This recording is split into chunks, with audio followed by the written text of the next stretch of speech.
What is going on, folks? Welcome back to another episode of the Locked On Pitt Podcast, your daily podcast covering the Pittsburgh Panthers, part of the Locked On Podcast Network, your team every day. And folks, as always, today we're going to have a very loaded episode. Today we'll talk a little bit about the Pitt guys at the combine, specifically Damarri Mathis, though, and what he did to help his stock on Saturday, the DB testing drills, the measurements, all of it. We'll talk about Damarri Mathis and how he helped himself grow and really get this train rolling for him at the NFL draft. Of course, we will also talk about the ACC tournament and the preview coming up here. Pitt will face Boston College at the Barclays Center tonight, and we will talk about that coming up on Locked On Pitt.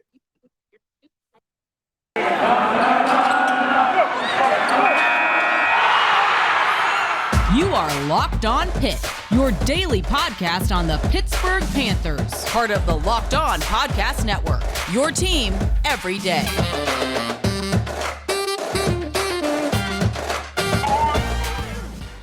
What's going on, folks? Welcome back to the Locked On Pitt Podcast, your daily podcast covering the Pittsburgh Panthers.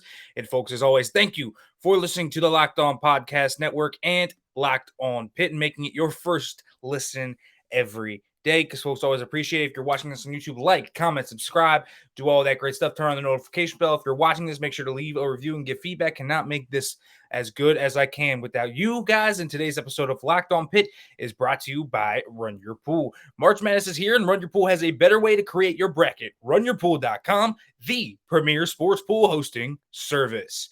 Now, folks, we have a lot to talk about today, obviously, coming out of the weekend.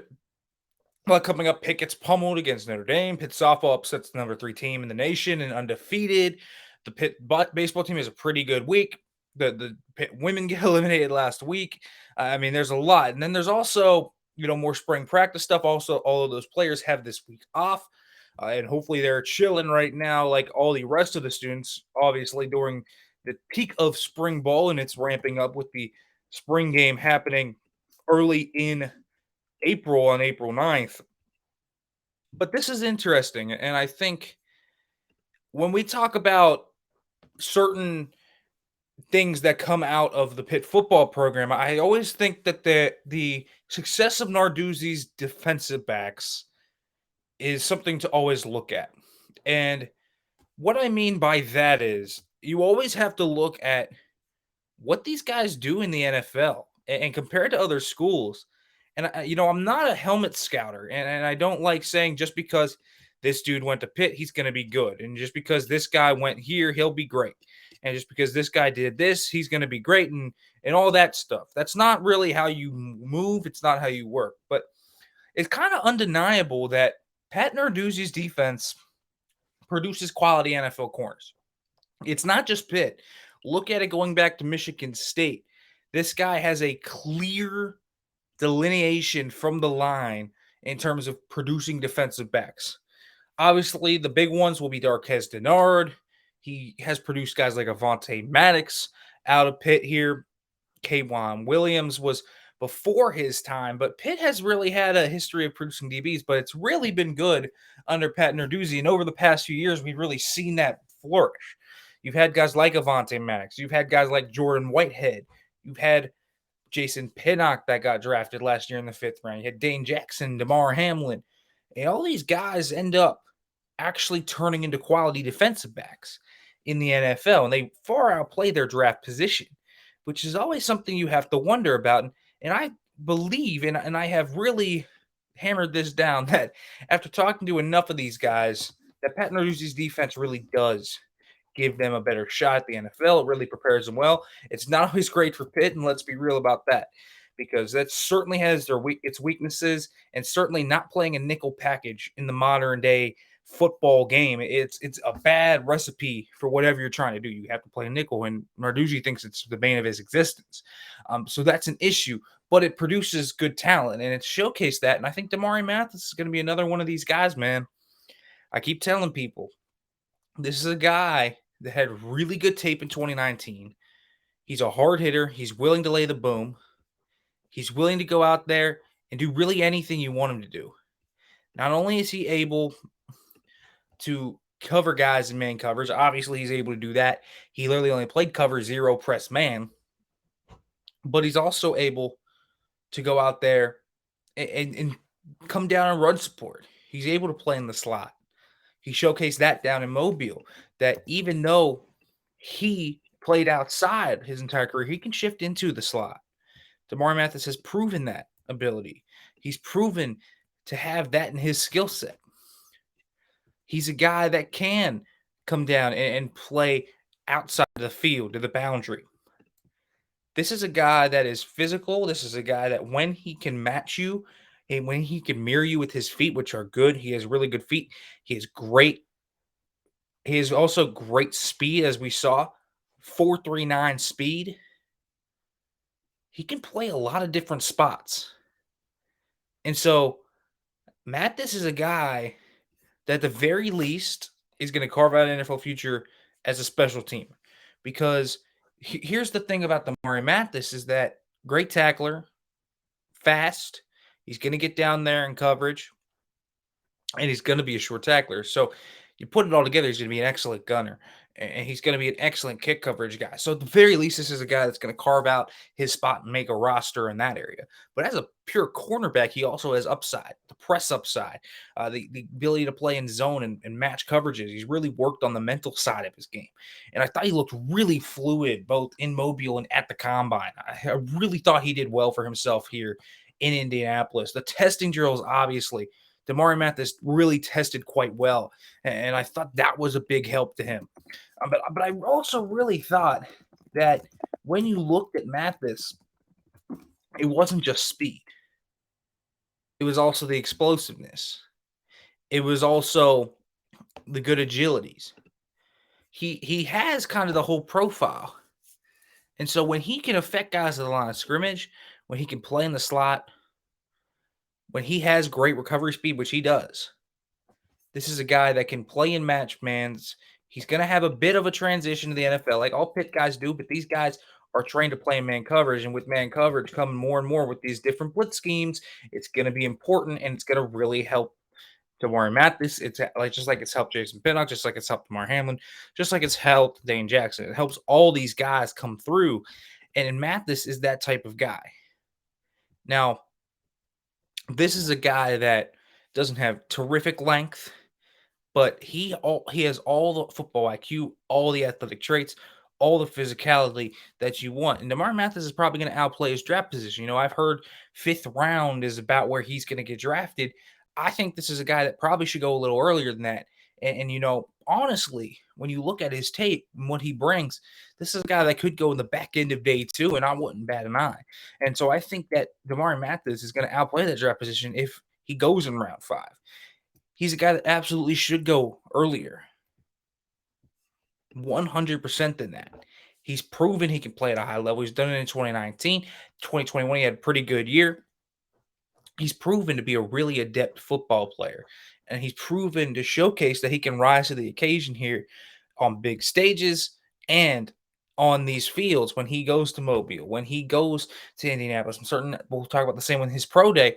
This is a young man that's going to really impress you and do everything he can to make that impression. So I thought Damarri Mathis had a really good week at the Combine, just like he did down in Mobile. And I think he's had a really good few years here at Pitt. And I think he's helped himself a lot get that draft stock boost. And I think he's going to go earlier than a lot of people think.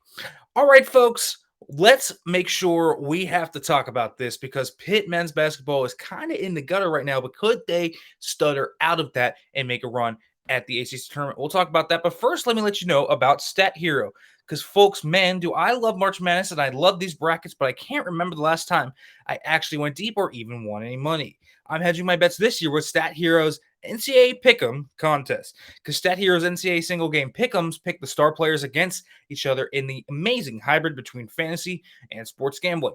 Take control back from these handicappers that always seem to have the advantage. Start focusing on the players you know best with the gameplay that doesn't rely on big spreads, long odds, or fluky props. Stat Hero gives you the advantage, resulting in their gamers winning 4 times more often. Why? Because Stat Hero eliminates the mystery about who you are going up against. In addition to those pick'em games, they have dozens of lineups you can comb through to pick head to head. They simply post sets of players for you to take on with a set of players you choose. Stat Hero is the easiest and fastest way to get your sports action fix. Folks, this is what daily fantasy is meant to be. So sign up for free right now at stathero.com/locked-on and use the promo code for a 100% deposit match. That's stathero.com/locked-on, and you can use the promo code locked on for a 100% match. stathero.com/locked-on, promo code locked on, terms and conditions apply. All right, folks, welcome back to the Locked On Pitt podcast as we continue to talk here.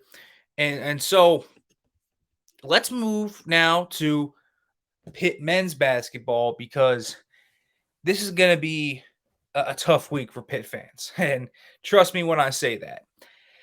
This is one where you kind of just think that the team wants the season to be over. And I mean that everybody. I think the fans want that. I think the players want that. I think the coaches want that.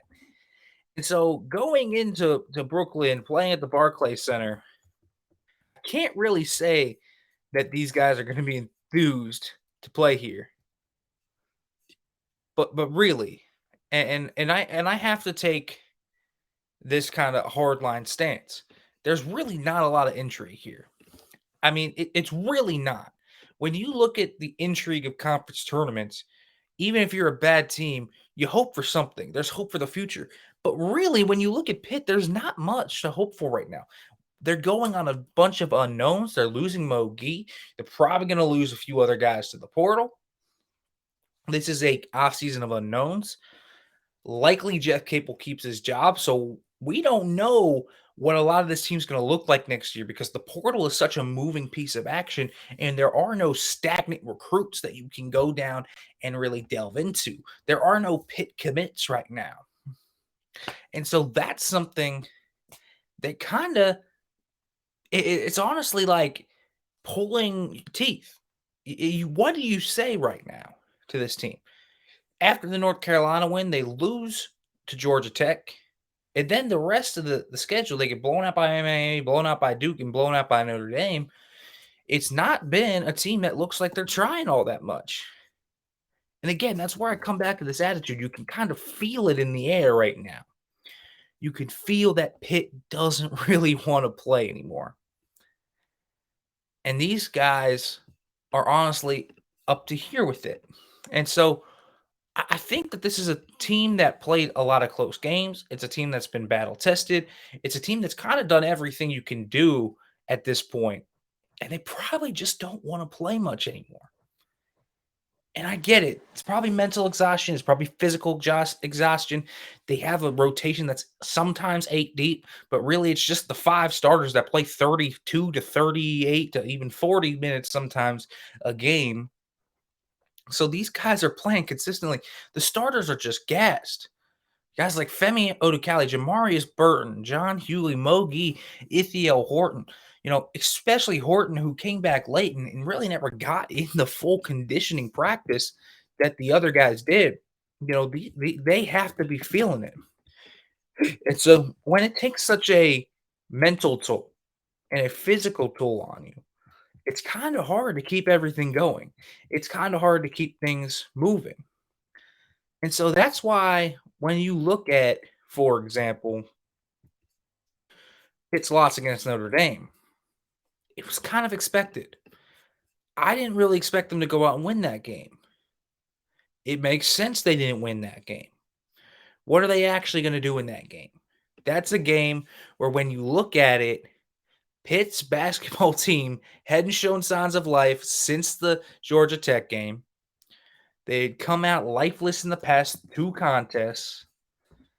At this point, you're asking me to put my faith into this team? It's not going to happen. Pitt doesn't have it like that.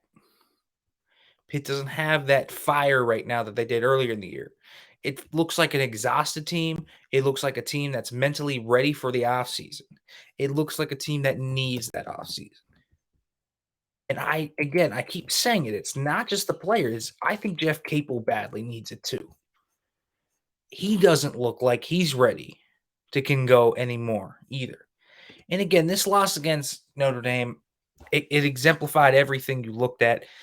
Bad offense. The guards have been really worn down.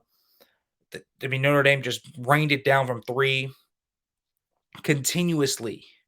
This team's perimeter defense has come up more and more as an issue. And it's been something that absolutely highlights everything you look at. This team continuously lets itself down on the perimeter. Another 50 plus percentage shooting percentage from Notre Dame from beyond the arc, 58.3%. A really sharp shooting performance by Cormac Ryan. All these guys shot well from deep. And Pitt, again, can't compete with that. Their ability to win has always been by gritty defense. If they want to win games, they're going to have to win by gritty defense. And so, of course, they're not going to do it when they face a team like Notre Dame and they don't have the same energy they did earlier. You can see it. You can 100% see it, and you can see the differences in how this team's body language has changed and what this team's desire has changed. You have seen all the different types of changes with this team and how it's gone forward. And again, these guys aren't this bad. This team isn't this bad. And I get they're facing better teams, but also they are not this bad. 100% they are not this bad. The mental desire just isn't there anymore. And so you have to ask, is that a Jeff Capel problem? Did Jeff Capel wear on them? Or is it just the wear of a long season where this team played so many close games, are so battle tested, and the starters, they play essentially 5 guys the entire time with, maybe Jeffers coming in for 10 at the most, Collier for maybe 7 or 8, and maybe a little bit of Onyeze Akuda. But outside of that, they really have no one to relieve them. These guys are continuing to play and they wear down. And so part of it is that maybe Jeff Capel's lost the locker room again. Maybe everyone has predicted the right thing and that this is really another collapse. And it sure looks like that. It sure looks like the team has kind of tuned them out and they want the season to be over. And as a coach, you can't let that happen. I don't care how tired your team gets. I know it's a long season. I know you have 5 or 6 players that you think are viable players in the ACC right now. But you cannot let that happen. You just have to find some way to get to your team. And that's why I also think this extends to Capel, is that I don't know if he wants the season going. He looks mentally drained. He talks like he's drained. It's the same stuff that he says in the pressers, and it just feels like these guys are drained at this point. And Capel really doesn't have the answer to get that energy motor going again. And that's going to be big as we talk here about the ACC tournament. Could Pitt make that run and beat Boston College? We'll see. But first, let me let you know about Run Your Pool, because March Madness is only about a week away, and that means you need to start thinking now about where you're going to be running your brackets this year. Folks, are you going for the usual? Or are you looking for the best? We've done our homework here, and we're running brackets with runyourpool.com. Along with standard brackets, Run Your Pool offers game types like Survivor or Pick X. They have options to edit scoring, and they offer more intel to make your picks. All the stuff you won't find on ESPN or CBS. Folks, clearly we believe Run Your Pool because, like I said, we're running our brackets there ourselves. There's no truer test than that.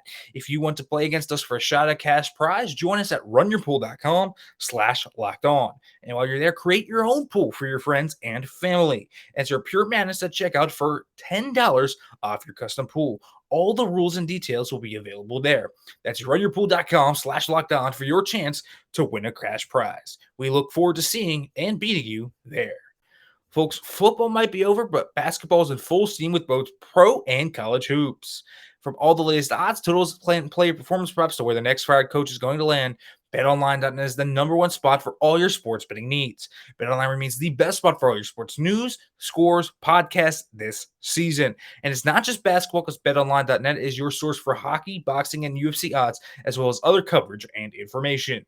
Head to the website today or use your mobile device to learn more about the trends and the action. BetOnline, where the game starts. All right, folks, welcome back to the Locked On Pitt podcast as we're continuing to talk here about Pitt men's basketball with the ACC Tournament tonight.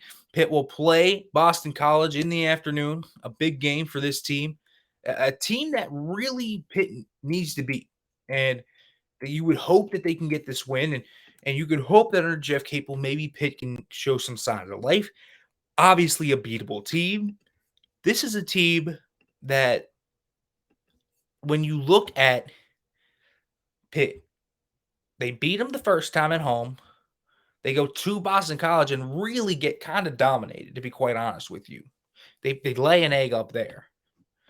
And so this is not necessarily a game where Pitt can sleepwalk through. Boston College is a team that is good enough to knock Pitt off their block, and they already have. And so it's a winnable game for Pitt. It's certainly not a game you bet on them to win, though. But Boston College coming into this game, it's in a lot of ways a similar trajectory to Pitt. Losing pretty bad to Miami, lose by 10 at home to a bad Clemson team, go on the road, lose to a bad Georgia Tech team, is not a lot that you look at and you say with confidence that this Boston College team is much better right now. Now, they have things to look for in the future. But again, with this game sitting out for 2 p.m., this is one that is very important for Pitt. Now, Pitt is 2-1 in these opening round contests. Pitt has won before. And so these teams have faced before right here. But this is a game that, if you're Pitt, you want to build something positive going into the offseason. Even if you're going to lose your next game and you feel like you could. This is a game you feel like you probably want to win. It's not something that you just want to sleepwalk through, and I get it. We talked about this before. I think that they just want the season to be over, but this is one where Pitt really should try to win this one. Really needs to try to win this one. And so the winner of this game goes to face Wake Forest, and that's whatever. It really is whatever. But this game is a possible winnable game. And it's because Pitt has the talent still. And I keep saying it. Pitt is a talented team, but they're a worn down team that doesn't have a ton of actual motivation right now. And Pitt is a team that continuously is going down the drain. And they're continuously falling flat. And they're continuously going throughout this process where they maybe have a big win, but then they fall flat. But now they're just falling flat, and you could see the exhaustion coming up. And so this game against Boston College is a chance to at least rectify that. You have a little bit of off time. You have a little bit of downtime. Clearly, you have the talent to do it. You have John Hughley. You have Mo Gee. You have Jamaris Burton. You have a guy in Anthony Horton who, when he gets hot, can do whatever he wants. It's a winnable game. It's a winnable game. But this one is a consequential game. And so it's a game where if Pitt wins it, maybe they feel something good. Maybe they have something to sell to people. It doesn't have a ton of tangible effect, but it could have that intangible effect in the locker room where you guys are feeling good about something, and maybe you feel you can build upon something heading into the postseason. Pitt hasn't really had a feeling like that in a while. You can beat Boston College, lose to Wake in a tough game, and maybe feel like you're going somewhere. That's what Pitt has to feel. It's about an emotional psychology type of thing. Not just with the players, but with Jeff Capel and his staff. Because they are likely to come back. Now, should they come back? Probably not. But this is also a game that's going to really air Pitt out to a lot of teams. If they come up to this game and get run off the court, there's not a lot to sell at anybody. And you go into the offseason feeling about as dejected as you could be. And so when you actually kind of put the tie to those, it's tough to actually concretely say that this Pitt team is going to come out with anything else other than a substandard performance, because this team is not a good team right now. It's literally only 5 deep, and Boston College, at the very least, is going to have 7, 8 guys off the on terms of their depth chart.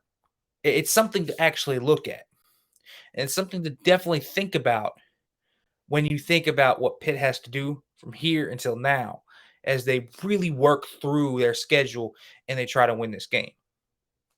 Because this is one they really do have to come up and win. And there's not a lot of believers in Jeff Capel. The players might not believe much in Jeff Capel. There have been a lot of concerning comments. There have been a lot of things that are concerning with this Pitt team. They don't have any type of recruits. And the team right now looks really dejected. It's a bad place to be in a program. It's a bad place to be as a coach. And you got to win this one just to get something positive to talk about as you head into your offseason. And that's really the bottom line here. And so I'm not going to predict Pitt to win this game. Again, they haven't shown me any good signs. Not that Boston College has recently either. It's really been two bad teams that are going down the wrong track right now, facing each other in a collision course.